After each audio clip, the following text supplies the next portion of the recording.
राम राम और नमस्कार दोस्तों। आप सबका मेरे YouTube चैनल्स देवभूमि बनी में हार्दिक स्वागत है। तो आज मैं आपको बताने जा रहा हूँ भारत को जम्बू द्वीप क्यों कहा जाता है। ये लेख जो है इसको अमेश गुप्ता द्वारा जो है वो लिखा गया है और इसको मैं आपके सामने प्रस्तुत करने जा रहा हूँ कि भारत को जम्बू द्वीप क्यों कहा जाता है। भारत को जम्बू द्वीप के नाम से भी जाना जाता है, लेकिन कई लोगों को अब तक ये जानकारी नहीं है कि आखिर भारत को जम्बू द्वीप क्यों कहा जाता है। संस्कृत भाषा में जम्बू द्वीप का मतलब है यहाँ जम्बू के पेड़ उगते हैं। प्राचीन समय में भारत में रहने वाले लोगों को जम्बू द्वीपवासी कहा जाता था। जम्बूद्वीप शब्द का प्रयोग चक्रवर्ती सम्राट अशोक ने 3री शताब्दी ईसा पूर्व में अपने क्षेत्र का प्रतिनिधित्व करने के लिए भी किया था, जिसका प्रमाण इतिहास में मिलता है। यहाँ हम आपको बताने जा रहे हैं कि भारत को जम्बूद्वीप क्यों कहा जाता है। जम्बूद्वीप का मतलब एक ऐसा द्वीप जो क्षेत्रफल में बहुत बड़ा होने के साथ साथ इस क्षेत्र में पाए जाने वाले जम्बू के वृक्ष और फलों की वजह से विश्व विख्यात था। जम्बूद्वीप प्राचीन समय में वही स्थान था, यहाँ पर अभी भारत है, अतः भारत के जम्बूद्वीप कहा जाता है। भारतवर्ष, अफगानिस्तान, पाकिस्तान, भारत, नेपाल, तिब्बत, भूटान, म्यांमार, श्रीलंका, मालदीव। कुछ शोधों के अनुसार जम्बूद्वीप एक पौराणिक महाद्वीप है। इस महाद्वीप में अनेक देश हैं। भारतवर्ष इसी महाद्वीप का एक देश है।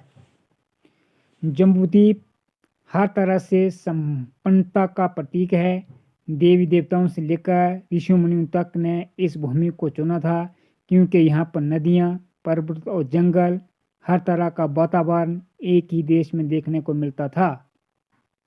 हमारा देश एक कर्म प्रधान देश है और जहाँ जो जैसा कर्म करता है उसे वैसा ही फल मिलता है।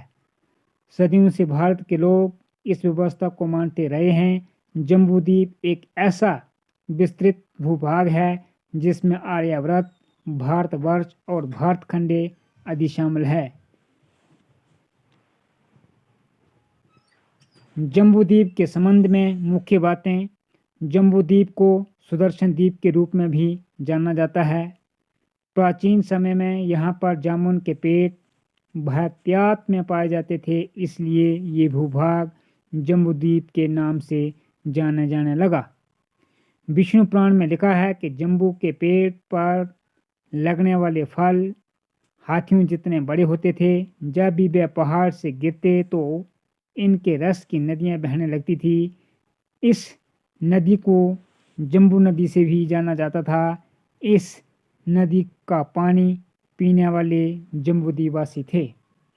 मार्कंडेय पुराण के अनुसार जम्बूद्वीप उत्तर और दक्षिण में कम और मध्य भाग में ज़्यादा था, जिसे इलाव्रत या मेरु वर्ष से जाना जाता था।